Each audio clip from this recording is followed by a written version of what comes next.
오늘 우리가 보고 있는 말씀은 에스겔서 44장 말씀입니다. 계속되는 성전의 회복에 대한 말씀 가운데 어제는 성전을 떠나셨던 하나님께서 다시 성전 안으로 돌아오시는 말씀을 기록하고 있었죠. 하나님께서 성전 안으로 돌아왔으니 백성들도 어떻게 하면 됩니까? 그 주님을 만나기 위해서 성전 안으로 들어가면 되는 것이에요. 들어가서 예전처럼 하나님을 만나 뵙고 거기서 기도를 드리며 찬양을 하고 하나님께 제사를 드리면서 온전한 하나님의 영광을 회복하는 것, 이제 그 일만 남은 것입니다. 그렇기 때문에 오늘 말씀은 어제 말씀에 이어서 성전에 들어가신 하나님께서 이제 우리를 초청하시고 우리가 이제 그 하나님 앞에 나아가서 만나기만 하면 되는 것이죠. 그런데 그냥 마구잡이로 들어가서 제사만 드리면 다 되는 겁니까? 그건 아니죠. 성전이 왜 무너졌어요? 이스라엘 백성들이 타락했기 때문에, 죄 가운데 빠졌기 때문에. 그렇기 때문에 그들이 그 모습 그대로 다시 돌아와서 또 제사를 드린다면 그거는 죄의 반복이 될 뿐이지 하나님께서 기뻐 받으시는 제사가 되지 못한다라는 것입니다. 그래서 오늘 본문은 내가 다시 어떻게 제사를 지내야 되는지 하나하나 주님께서 규율을 알려주시는 장면이에요. 오늘 이 말씀은 신약을 살아가는 우리에게도 고스란히 그대로 적용이 됩니다. 우리도 주님을 만나기 위해서 예배 자리로 나아오죠. 내가 드리고 싶은 대로 드린다고 해서 하나님께서 기뻐 받으시는 게 아니라, 나는 예배를 드렸다고 내 만족은 있을지 모르겠지만 하나님이 전혀 안 받으시는 예배가 있다는 겁니다. 그러면 반대로 하나님께서 기뻐 받으시는 예배가 있다는 것이죠. 그럼 어떤 예배가 하나님께서 기뻐 받으시냐? 오늘 말씀을 통해서 세 가지를 함께 살펴보려고 하는데요. 첫 번째는 몸과 마음의 할례를 받아야 하나님께서 기뻐 받으시는 예배가 된다라는 것입니다. 우리 9절 말씀 하반절에 보니까 이런 표현이 있습니다. 마음과 몸의 할례를 받지 아니한 이방인은 내 성소에 들어오지 못하리라. 마음의 할례를 받지 아니하면 아예 성소에조차 들어오지 못하게 만드시는 하나님이에요. 여러분, 할례를 받아야 된다, 이 말이 오늘 우리 신약을 살아가는 저와 여러분에게서는 어떻게 적용할 수 있을까요? 구약의 할례라고 하는 것은 하나님께서 하나님의 백성됨을 표식하기 위하여서 그들에게 행하라라고 말씀하신 예식, 예표였습니다. 이게 오늘 신약에서는 영적인 어떤 의미가 있느냐? 내 힘으로 하나님의 백성이 되는 것이 아니라 우리는 전적으로 하나님 안에서 거듭나야 하나님의 백성이 된다는 것입니다. 하나님 안에서 태어나야 된다는 것이죠. 그러면 우리는 어떻게 하면 거듭날 수 있습니까? 오직 믿음으로 말미암아 다시 거룩하게 거듭날 수 있는 것이죠. 그렇기 때문에 오늘 이 말씀이 우리에게 어떻게 적용되느냐? 예배를 드리는 자는 믿음으로 주 앞에 나와야 하나님께서 기뻐 받으시는 예배가 된다는 것입니다. 예배를 드리는 자는 내가 부족하지만, 연약하지만 정말 그리스도의 보혈을 의지해서 그분의 보혈이 나를 씻을 수 있다. 나는 그럼에도 불구하고 담대히 주님 앞에 나아갈 것이다. 주님을 향한 믿음을 가지고 나아갈 때 그 믿음을 보시고 주님께서 기뻐 받으시는 예배자가 될 수 있다는 것입니다. 그런가 하면 두 번째, 우리는 어떤 모습이어야 하느냐?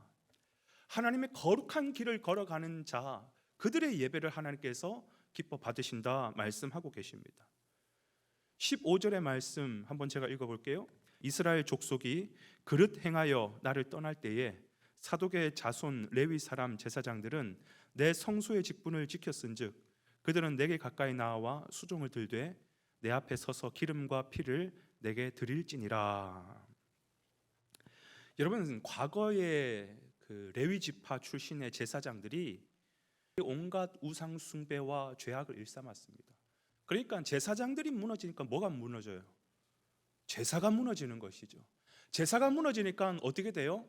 이스라엘 백성들이 하나님을 만나는 제사를 제대로 드리지 못하니까 하나님과 관계가 끊어져요. 이스라엘 백성들이 타락하게 됩니다. 나라가 망하게 되는 것이에요. 그래서 하나님은 이 타락한 제사장들을 향하여서 뭐라고 얘기하냐면, 내가 지금 새롭게 만들 이 새 성전에서 너희들이 나의 제사를 수종드는 사람들이 아니라 사독의 후손들만이 내 제사를 수종드는 사람이 되게 할 것이다 라고 하나님께서 말씀하세요. 여러분, 사독이 누굽니까? 사독이 누구예요? 사독은 다윗 왕 때 아비아달과 함께 하나님을 섬겼던 제사장입니다. 제사장. 그런데 다윗 왕 아들이 압살롬이 반역을 할 때 아비아달은 배신을 했어요. 아비아달은 하나님이 세우신 다윗을 버리고, 야, 지금 보니까 대세가 압살롬인데 압살롬 편으로 달라붙어요. 그런데 사독은 끝까지 다윗을 수종하고 다윗을 끝까지 섬깁니다. 그리고 다윗의 하나님께서 세우신 영적인 기름 부음 받은 솔로몬 편에 끝까지 서서 하나님을 예배드리고 또 솔로몬과 함께 제사장 역할을 감당하는 것이죠. 하나님께서 그거 다 보셨다라는 거예요. 그러니까 하나님은 그거 다 기억하시고 믿음을 저버리고 거룩을 저버리고 자기 욕심과 자기 욕망과 기회주의자처럼 그렇게 행동하는 사람, 그런 삶을 살아가는 사람의 제사를 기뻐받지 않으신다라는 겁니다. 구원받은 백성이라고 한다면, 참된 예배자라고 한다면, 우리가 예배에서 은혜를 받았으면 이제는 돌아서서 내 마음대로 또 변절하고 주님 배반하고 믿음 없이 거룩하지 못하게 흥청망청 그렇게 사는 것이 아니라, 내가 참된 예배자라고 한다면 삶의 예배에서도 승리하기 위해서 부단히 노력하고 정말 주님과 함께 동행하는 그런 삶의 제사에서도 승리할 수 있어야 된다는 것이죠.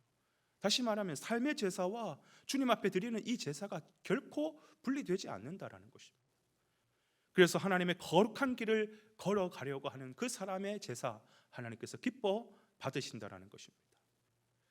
끝으로 세 번째는 하나님께서 나의 영원하신 기업이 된다라는 것을 믿는 사람의 제사, 그 제사를 하나님께서 기뻐 받으시는 것이죠. 28절 말씀 상반절 한번 볼까요? 그들에게는 기업이 있으리니 내가 곧 그 기업이라 말씀하고 계세요. 하나님의 전을 섬기는 레위인들은 하나님께서 땅을 주시지 않았어요. 그러면서 하나님께서 그들에게는 뭐라고 말씀하시냐면, 너희들은 내가 너희들의 땅이야, 내가 너희들의 기업이야 라고 말씀하셨어요.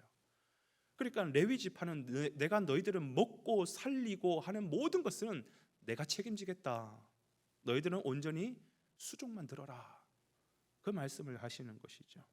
하나님 자체가 기업이라는 것입니다. 저는 이 말씀을 오늘 우리가 신약의 표현으로 어떻게 바꿔서 설명하면 좋을까 생각을 해봤더니 11조 정신이 있는 예배가 있어야 된다라는 것이 11조 정신. 11조는 10의 10, 내 모든 것이 하나님으로부터 왔습니다. 내 머리부터 발끝까지 내가 가지고 있는 이 모든 것이 하나님의 것입니다 라는 믿음의 고백인 것이죠. 그 믿음의 고백이 있는 사람은 어떤 고백이 또 나옵니까? 지금까지 나를 입히시고 먹이시고 살리셨던 나의 공급자 되셨던 분이 하나님이십니다 라는 이 고백은 자연스럽게 앞으로도 나를 먹이시고 입히시고 인도하실 분은 하나님이십니다 라는 것을 그대로 또 공식적으로 하나님 앞에 인정하고 믿음으로 표현하는 거예요. 하나님은 나를 좀 도와줄 수 있는 후견자, 나를 좀 도와줄 수 있는, 도움을 줄 수 있는 그런 분 정도가 아니라 주님은 나의 전부입니다. 지금까지 그렇게 해오셨던 것처럼 앞으로도 주님께서 나를 책임지실 것입니다. 주님이 나의 주권자입니다. 이 고백을 드릴 수 있는 자,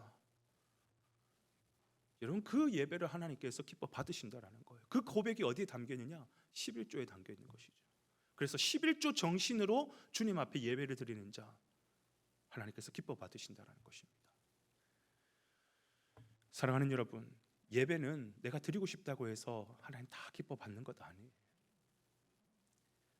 정말 하나님께서 기뻐 받으시는 모습이 오늘 말씀에 나와 있는 것처럼 말씀에 의지해서 하나님이 원하신 그 모습으로 드려야지 하나님 기뻐 받으시는 예배라는 것입니다.